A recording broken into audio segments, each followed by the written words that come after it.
Welcome back to the Deep Dive. Today we're opening up a file on a city that I think gets a bit of a raw deal in the travel guides. Oh, absolutely does. You know the one? It often gets slapped with that label of Little Amsterdam. Right, which, I mean, to be fair, is technically true if you're just counting canals and bridges per square mile. But it completely misses the soul of the place. We are talking about Leiden today. We are. And the mission for this dive is to move past that lazy nickname.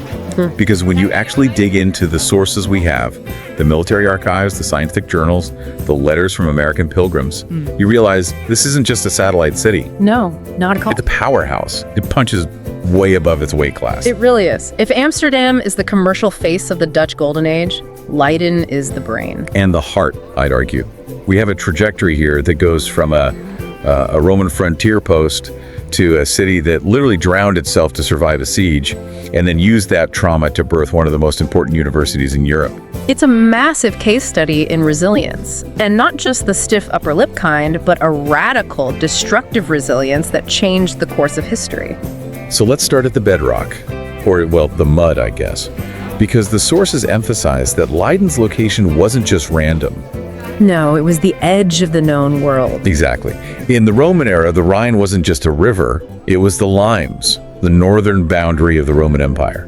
Right. If you stood on the banks of the Rhine in Leiden around 50 AD, you were looking at the end of civilization and the beginning of the so-called barbarian north.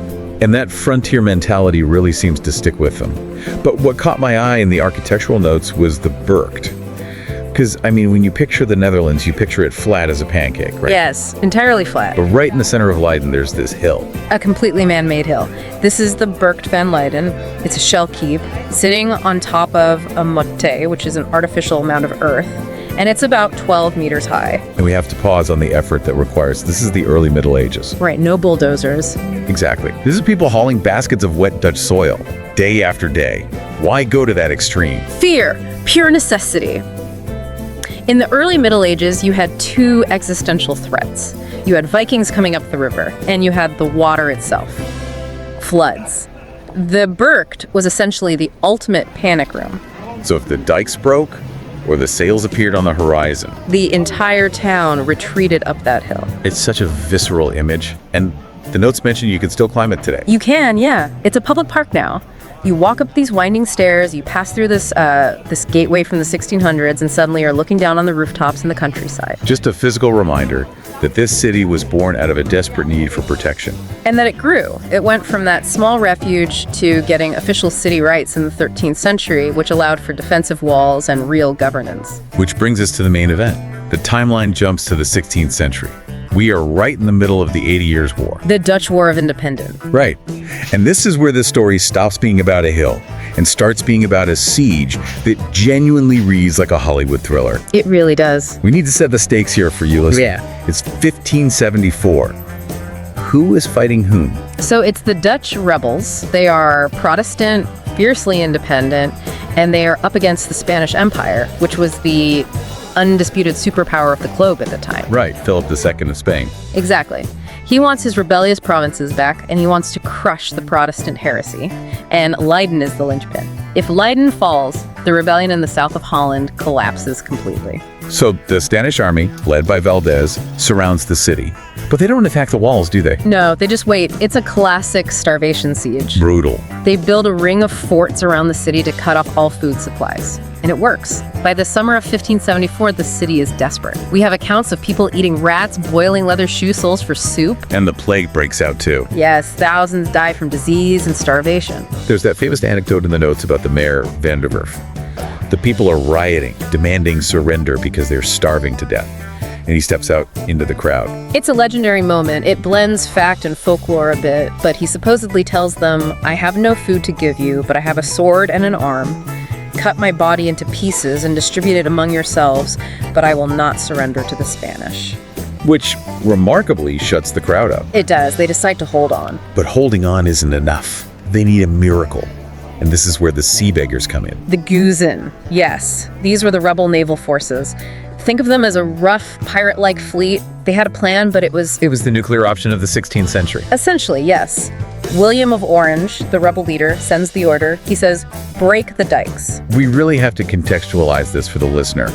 The Dutch spent 1,000 years figuring out how to keep water out. Breaking the dikes, the landscheiding, means destroying your own farmland, your own villages, your entire livelihood. It's scorched earth, but with water. The logic was, better a drowned land than a lost land. So they breached the dikes of the Maas and the IJssel. They wanted to turn the countryside around Leiden into a shallow inland sea. So their flat-bottomed boats could sail right up to the city walls. Exactly. But it didn't work immediately, did it?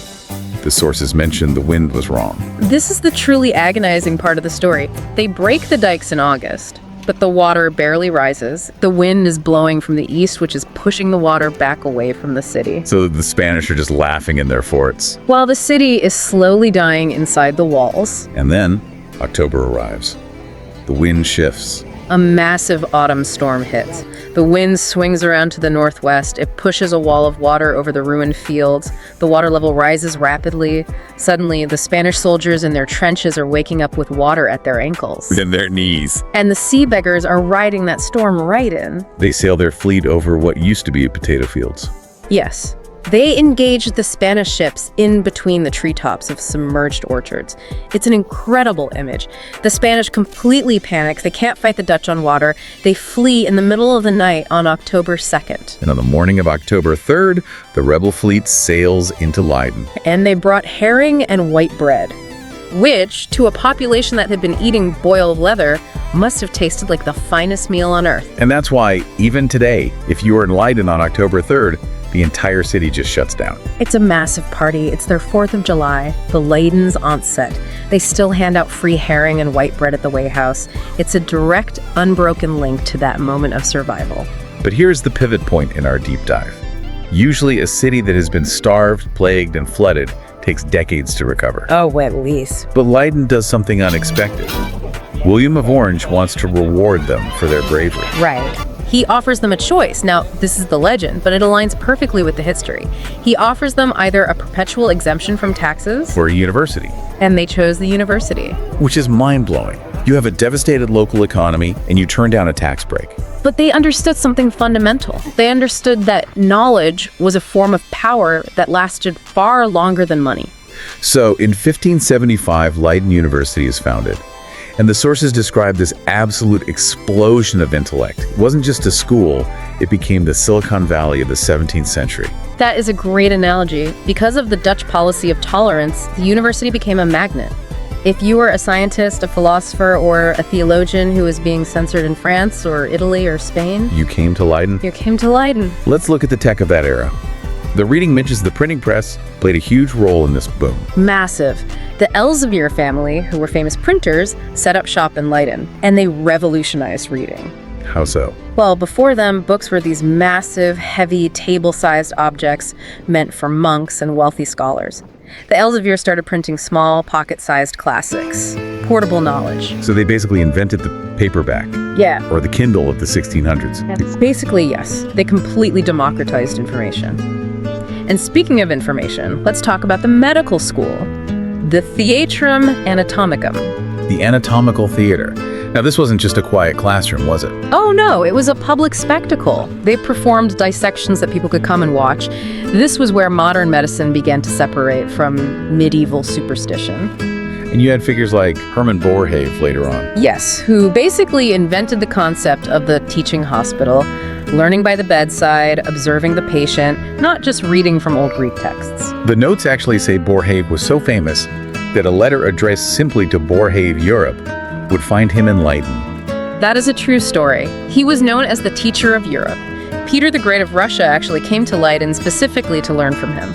And then there's the physics. We can't skip the Leyden jar. I remember hearing about this in high school physics, but I never connected it to the actual city. It's the 18th century by this point. The Leiden jar was invented in the university labs. It was the first device that could effectively store static electricity. So it's a battery. It's the direct ancestor of the capacitor. If you open up your phone or your laptop or any piece of modern electronics right now, there are capacitors inside regulating the power flow. Wow. And the great-great-grandfather of those components was a glass jar invented in Leiden.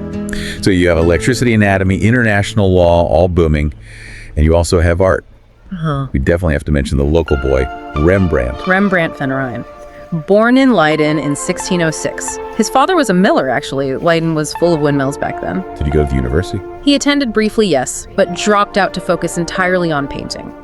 His early, rough, intense style was developed right there in Leiden before he eventually moved to where the big money was in Amsterdam. It seems like all these threads, the tolerance, the innovation, the art, created an environment that attracted a very specific group of refugees, a group that you, as an American listener, are probably very familiar with. The Pilgrims. This is a connection that often gets glossed over in U.S. history classes. It's usually just England, persecution, Mayflower, Plymouth Rock. Right. But they actually spent over a decade, 12 years, living in Leiden. And those 12 years were formative. They lived near the Peterskerk, the big church there.